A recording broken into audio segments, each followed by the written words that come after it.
நண்பர்களே, இப்போ நீங்க கேட்கவிருப்பது விக்ரமாதித்த கதையின் 33வது பகுதியே.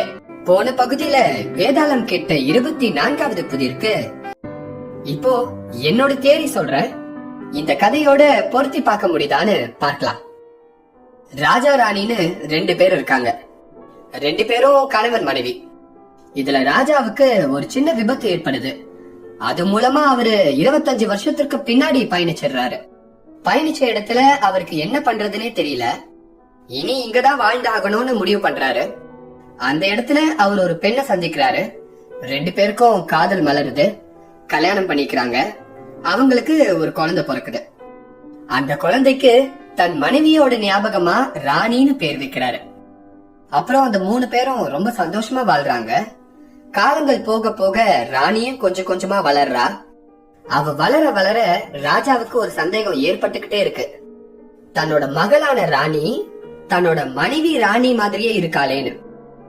இதுல திருப்பம் என்னன்னா, ராஜா காலத்தை பயணிச்சு திருமணம் செஞ்சது ராணியோட அம்மாவ.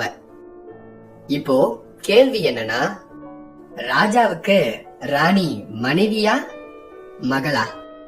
பதில் சொல்ல முடியாது இல்லையா? அப்படிதான் வேதாளம் கேட்ட இந்த புதிரும். சரி, நம்ம தியரிஸ் எல்லாம் விடுவோம். இப்போ விக்ரமாதித்தன் என்ன ஆனான்னு பார்க்கலாமா? வேதாளம் போட்ட கேள்வியை கேட்ட விக்ரமாதித்தன் தன் மனதிற்குள்ளாகவே அதை திரும்ப திரும்ப கேட்டு யோசித்து யோசித்து பார்த்தான். 23 கதைகளுக்கு சரியான விடை சொன்ன மகாராஜன் 24வது கதை முறை தெரியாத கதை என்று எண்ணி விழித்தான். ஆகவே அவன் வாய் பேசாமல் தன் வழியே போய்க் கொண்டிருந்தான். அதனால் அரசன் தோள் மீது சுமந்து வந்த வேதாளம் தனக்குத்தானே சிரித்துக் கொண்டது. இந்த முறை தெரியாத கதைக்கு விடை சொல்ல அவனுக்கு தெரியவில்லை. ஆகவே வாய் மூடி மௌனியாக தன் கால்களை எட்டி எடுத்து வைத்து செல்கிறான். வீரத்தின் பொக்கிஷமான இம்மன்னனை இனிமேலும் பரிசோதிப்பதும் ஏமாற்றுவதும் முடியாது. அன்றி இவனை என்னிடம் அனுப்பிய அந்த கிராதக முனிவன் ஞானசீலன் என்பான் என்னை ஒரு கருவியாக உபயோகித்து வஞ்சக செயல் புரிவதையும் தடுத்துவிட முடியாது. ஆகவே இப்போது அந்த கிராதக முனிவனை ஏமாற்றி அவன் அடைந்திருக்கும் வெற்றியை தந்திரத்தாலே இம்மகாராஜனுக்கு அளித்துவிட வேண்டும். எதிர்காலத்திலே இவன் பேரும் புகழும் கொண்டு சிறந்த மன்னாதி மன்னனாக விளங்குவான். இவ்விதம் தனக்குத்தானே யோசித்து முடிவு செய்த வேதாளம் விக்ரமாதித்தனை நோக்கி பின்வருமாறு சொல்லியது.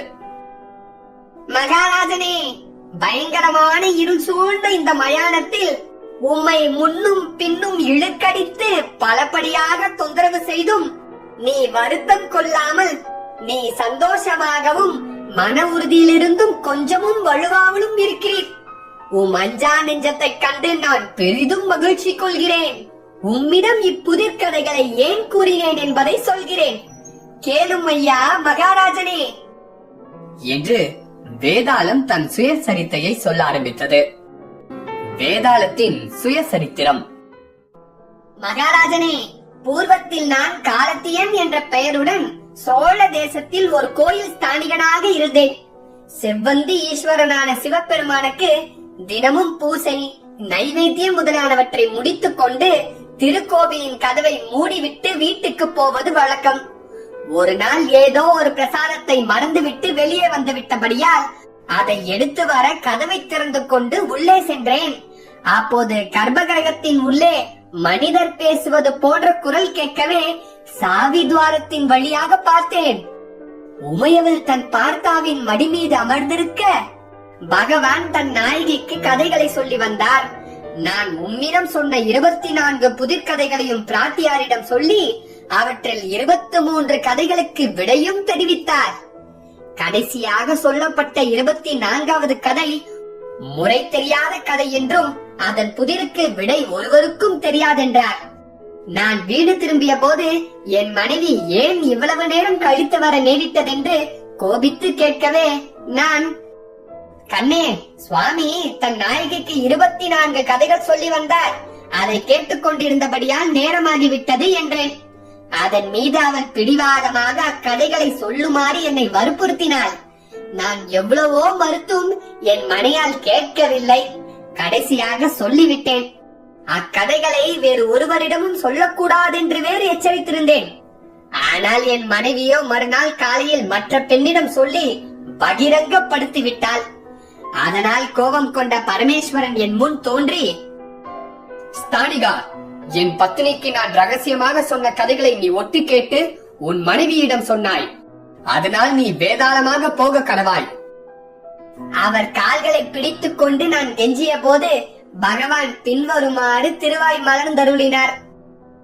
வேதாளமே, உஜ்ஜயினி மாக்காளி பட்டணத்திற்கு ஒரு காத வழி தூரத்தில் ஒரு வனந்திரம் இருக்கிறது. அந்த ஆரண்யத்தில் ஒரு கோயில் உண்டு. அந்த கோயிலுக்கு எதிரே ஒரு பெரிய முருங்க மரம் இருக்கிறது. வேதாளமாக மாறி நீ அந்த மரத்தின் கிளையில் தலைகீழாக தொங்கிக் கொண்டிருப்பாய்.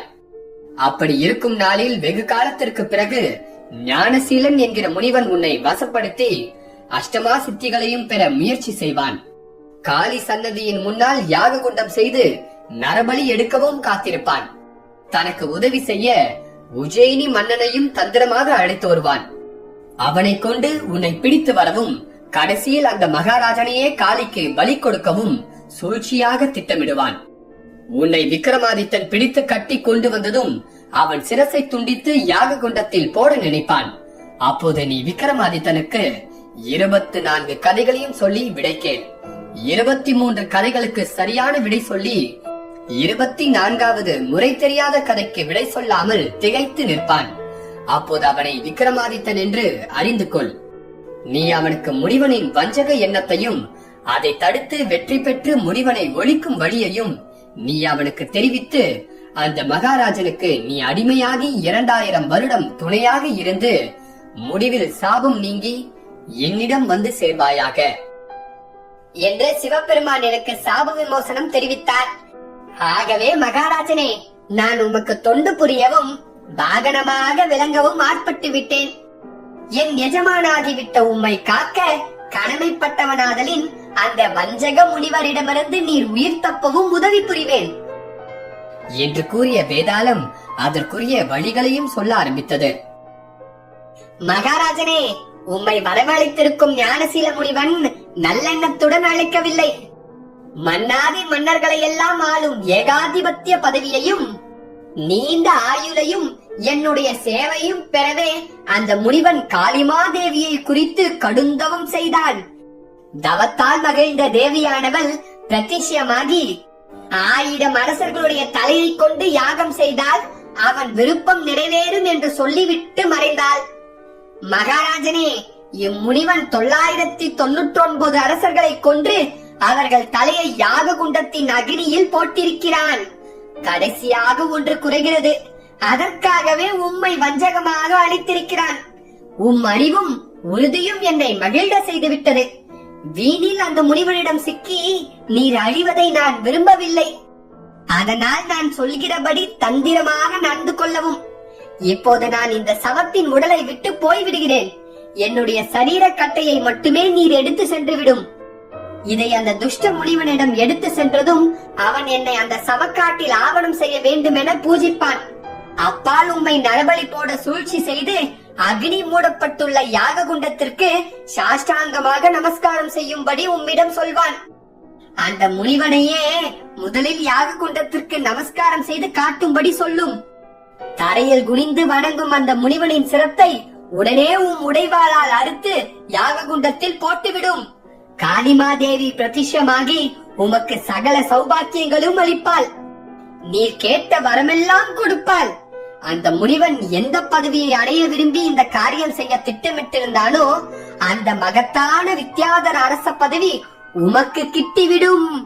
தந்திரமாக நடந்து கொள்ளாவிட்டால் அந்த முனிவன் உம்மை பலியாக கொடுத்து விடுவான். அதை தடுப்பதற்காகவே நீர் முன்னேறி செல்ல முடியாதபடி இவ்வளவு தூரம் கதைகளை சொல்லி காலம் கடத்தி வந்தேன். இனி நீர் செல்லலாம்.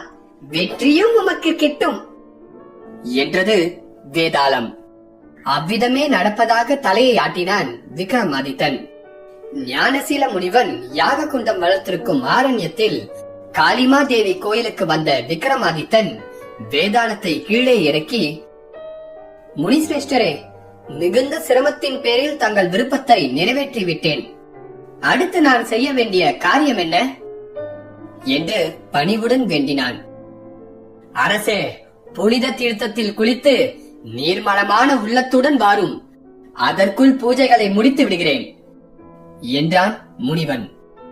அரசன் குளித்துவிட்டு வந்து சேர்ந்ததும் யோகியானவன், அரசே, இந்த யாக குண்டத்தை மும்முறை வலம் வந்து வணங்குங்கள் என்றான். முனிசிருஷ்டரே, நானோ மகாராஜன், இவைகளின் வழிமுறைகளை அறியாதவன். தாங்கள் முதலில் எவ்விதம் செய்ய வேண்டும் என்று செய்து காட்டினீர்களானால் சௌகரியமாக இருக்கும். வழி பிசகி தவறுதலாக செய்து அதன் மூலம் உங்கள் யாகத்தை கெடுக்க விரும்பவில்லை என்று வினயமாக கூறினான் விக்ரமாதித்தன். அரசன் உள்ளத்தில் இருப்பதை அறியாத முனிவன் யாக குண்டத்தை மும்முறை வலம் வந்து தரையில் சாஷ்டாங்கமாக படுத்து வணங்கினான். உடனே விக்ரமாதித்தன் தன் இடையில் இருந்த மகோன வாளை உருவி முனிவனின் தலையை துண்டித்து யாக குண்டத்தில் போட்டான். உடனே காளிமாதேவியும் பிரசன்னமாகி, வாராய் மகனே, உன் காரியங்களை கண்டு மிகவும் சந்தோஷம் அடைந்தேன். உனக்கு வேண்டிய வரங்களை கேள் என்று சொல்லவே விக்ரமாதித்தன் பின்வருமாறு கேட்டான். தேவி, உன் அடிமையாகி எனக்கு எப்பொழுதும் தர்ம சிந்தனையும் பரிசுத்த மனமும் சகல வல்லமையும் நான் நினைக்கும் போது தயாபரியான உன் தரிசனமும் உண்டாகும்படி அருள வேண்டும். மேலும் முனிவனால் கொல்லப்பட்ட இந்த 999 மணிமகுட மன்னர்களும் பிழைத்தெழும்படி விரும்புகிறேன். தடை சொல்லாது என் விருப்பத்தை நிறைவேற்ற வேண்டும் என்று விக்ரமாதித்தன் கேட்டான். அவ்விதமே ஆகுக என்று காளிமாதேவியும் வரப்பிரசாதம் அளித்து மறைந்தாள். பிழைத்தெழுந்த மன்னர்களை எல்லாம் அவரவர் நாட்டிற்கு செல்ல அனுமதித்து வேதாளத்தை அழித்துக் கொண்டு தலைநகருக்கு திரும்பிய விக்ரமாதித்தன் இந்த சிங்காதனத்தில் அமர்ந்து அழியா புகழுடன் அரசாண்டு வந்தான். இவ்வாறு 2ஆம் படிக்கு காவலான மதுராபிஷேக வள்ளி என்னும் சிங்காதன பதுமை கதையை சொல்லி முடித்ததும் போஜ மகாராஜனை நோக்கி, ஏ ராஜனே, எங்கள் விக்ரமாதித்த மகாராஜனை போன்ற அறிவும் ஆற்றலும் உமக்கு இருந்தாலன்றோ இந்த அதிசய சிம்மாதனத்தில் நீர் ஏறி அமரலாம் என்று கூறி மௌனமாகிவிட்டது. அது சமயம் சூரியனும் அஸ்தமித்து விடவே போஜராஜன் சிம்மாதனத்தின் மீது ஏற விரும்பாமல் மௌனமாக திரும்பி கீழே இறங்கி சென்றான். நண்பர்களே, வேதாளம் சொன்ன 24 கதைகளும் பிடிச்சிருந்ததா?